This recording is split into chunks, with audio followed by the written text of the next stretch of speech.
Hello friends, જય શ્રી કૃષ્ણ. પીપલકોટી માયાપુરમાં અમારું બદ્રીનાથનું hotel છે, બદ્રીનાથ ધામનું.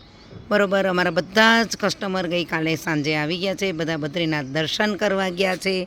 બરાબર, અને અમે લોકો હોટલ છીએ, હું અને મારી આસિસ્ટન્ટ રસીલાબેન, દક્ષાબેનની બહેન. બરાબર, અમારા બંને મેનેજર ગયા છે લઈને. અને હોટલમાં બહુ જબરજસ્ત વ્યૂ છે, એકદમ બેસ્ટ. જો કે મારી લગભગ હોટલો બધી વ્યૂવાળી જ હું પસંદ કરું છું.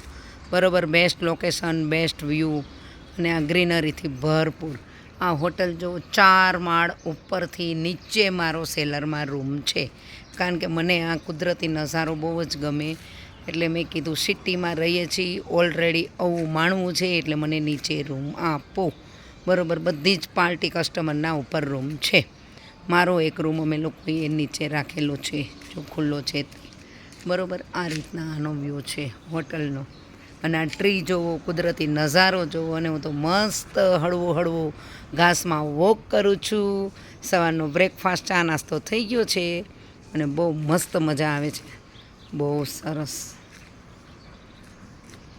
એકદમ બેસ્ટ. નાહી ધોઈને જો ટુવાલ પણ સૂકવી દીધો છે. અહીંયા જે છે કામ કરે છે, વેઇટર જે હોય છે, ક્લિનિંગ કામ ચાલુ છે.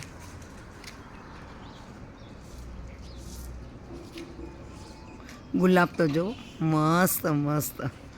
બધાને ખબર છે કે હિનાબેન હોય ત્યારે ગુલાબ તો હોય ને હોય જ. બરાબર, ગુલાબના ટ્રી બહુ મને ગમે, બહુ જ મસ્ત.